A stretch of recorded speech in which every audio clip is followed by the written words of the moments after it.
Hello friends, welcome to Sunitha kitchen. ఈరోజు మన ఛానల్లో మాంసాహార ప్రియులకి ఎంతగానో నచ్చే చేపల పులుసుని ఎలా తయారు చేసుకోవాలో చూసేద్దాము. ఎటువంటి బయట మసాలా పౌడర్స్ వాడకుండా ఇంట్లో తయారు చేసుకునే హోమ్ మేడ్ గరం మసాలాతో ఈ చేపల పులుసుని చూపించబోతున్నాను. చాలా చాలా టేస్టీగా గుమగుమలాడుతూ ఉంటుందండి. ఇప్పుడు తయారీ విధానాన్ని చూసేద్దాము. ముందుగా 1 కేజీ చేపలు తీసుకున్నాను, అంటే చేప ముక్కలు. వీటిని 2-3 సార్లు శుభ్రంగా నీటితో కడిగి పెట్టుకోవాలి. నీసు వాసన అస్సలు రాకుండా ఉండాలంటే కడిగేటప్పుడు 1 టీ స్పూన్ వరకు నిమ్మరసం వేసి కడగండి. నీసు వాసన అసలు ఏమీ ఉండదు. ఇప్పుడు ఈ ముక్కల్లోకి 1 టీ స్పూన్ వరకు పసుపు, అలాగే 2.5 టేబుల్ స్పూన్ల వరకు కారం, రుచికి సరిపడా ఉప్పు, 1/2 టీ స్పూన్ వరకు అల్లం వెల్లుల్లి ముద్దని వేసుకోండి. అప్పటికప్పుడు ఫ్రెష్గా దంచుకున్న అల్లం వెల్లుల్లి పేస్ట్ అయితే మనకి ఏ కర్రీ అయినా పులుసు అయినా చాలా టేస్టీగా వస్తుంది. ఇప్పుడు మనం వేసిన ఇంగ్రీడియంట్స్ అన్నీ కూడా ముక్కలకి పట్టే విధంగా ఇలా మెల్లగా రబ్ చేస్తూ కలుపుకోండి. ఇలా కలిపి పెట్టుకున్న తర్వాత దీని మీద మూత పెట్టేసి అరగంట పాటైనా పక్కన పెట్టుకోవాలి. ఇది మాత్రం కంపల్సరీ అండి. ఈలోపు మనం హోమ్ మేడ్ గరం మసాలా తయారు చేసుకుందాము. అందుకోసం స్టవ్ మీద మందంగా ఉన్నటువంటి ఒక చిన్న గిన్నె పెట్టుకొని ఇందులోకి 1/2 టీ స్పూన్ వరకు జీలకర్ర వేసి దూరగా వేయించి పక్కన పెట్టుకోవాలి. అలాగే 2 చిటికెళ్ళ మెంతులు వేసుకోండి. వీటిని కూడా దూరగా వేయించి పక్కన పెట్టుకోవాలి. తర్వాత 2 టీ స్పూన్ల వరకు ధనియాలను వేసి వీటిని కూడా దూరగా వేయించి పక్కన పెట్టుకోండి. అన్నిటిని కూడా విడివిడిగా వేయించుకోండి. చివరగా ఒక 7-8 లవంగాలు, 1 ఇంచు దాల్చిన చెక్కని ఇలా చిన్న ముక్కలుగా వేసి దూరగా వేయించుకొని పక్కన పెట్టుకోవాలి.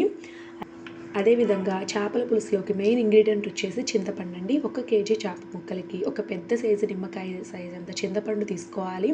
చింతపండు కాస్త నానిన తర్వాత ఇందులోకి ఒక పెద్ద సైజు టమాటాను కూడా కట్ చేసి ఇలా బాగా గట్టిగా ప్రెస్ చేస్తూ రసం తీసి పక్కన పెట్టుకోండి. ఇప్పుడు స్టవ్ మీద వెడల్పుగా ఉన్నటువంటి ఒక కడాయి కానీ పాత్ర కానీ పెట్టుకోవాలి. ఇప్పుడైతే ఈ కడాయిలోకి 2 టేబుల్ స్పూన్ల ఆయిల్ వేసి వేడి చేసుకోవాలి. ఆయిల్ వేడెక్కిన తర్వాత ఇందులోకి కొద్దిగా జీలకర్ర, కొద్దిగా మెంతులు వేసుకోండి. 2 చిటికెళ్ళ జీలకర్ర, అలాగే 1 చిటికెడు మెంతులు వేసుకోండి. ఫ్లేవర్ బాగుంటుంది. ఇవి వేగిన తర్వాత ఒక పెద్ద సైజు ఉల్లిపాయను చిన్న ముక్కలుగా తరిగి వేసుకోవాలి.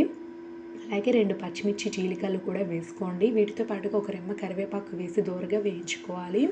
ఉల్లిపాయ ముక్కల్లో పచ్చివాసన పోయిన తర్వాత ఒక 1/2 టీ స్పూన్ వరకు అల్లం వెల్లుల్లి పేస్ట్ని వేసి దూరగా వేయించండి.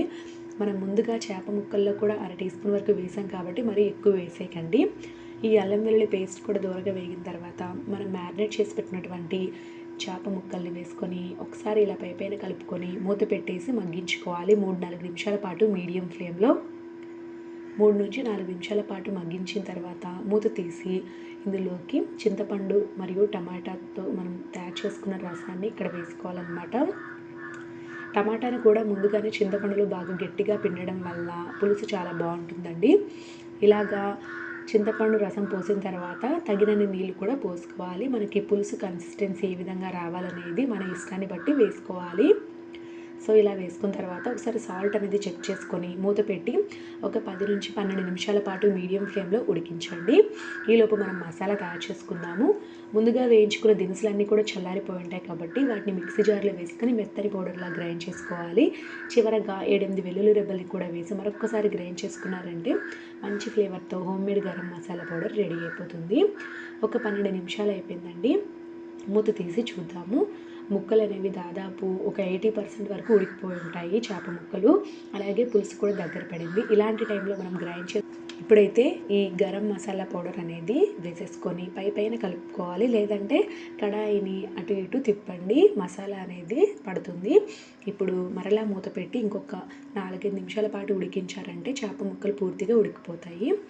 సో 5 నిమిషాల తర్వాత మూత తీసి చూద్దాము. మంచి ఫ్లేవర్తో గుమగుమలాడుతూ మనకి చేపల పులుసు రెడీ అయిపోయింది చూడండి. మంచి టెక్స్చర్ వచ్చిందనమాట. సో వెంటనే స్టవ్ ఆపుకొని సన్నగా తరిగిన కొత్తిమీరను పైన చల్లుకొని ఒక్కసారి పైన కలపండి. అంతేనండి, ఎంతో రుచికరంగా ఉండే చేపల పులుసు రెడీ అయిపోయింది. చాలా అంటే చాలా కమ్మగా ఉంటుందన్నమాట. పక్కా కొలతలతో ఈ చేపల పులుసుని చూపించాను. సో ప్రతి ఒక్కరూ ట్రై చేయండి. మీకు కూడా పర్ఫెక్ట్గా వస్తుంది రెసిపీ అనేది. ఈ వీడియో మీకు బాగా నచ్చినట్లయితే ఇలాంటి మరెన్నో సింపుల్ అండ్ టేస్టీ రెసిపీస్ కోసం నా ఛానల్ని తప్పకుండా సబ్స్క్రైబ్ చేసుకోండి. Thank you for watching.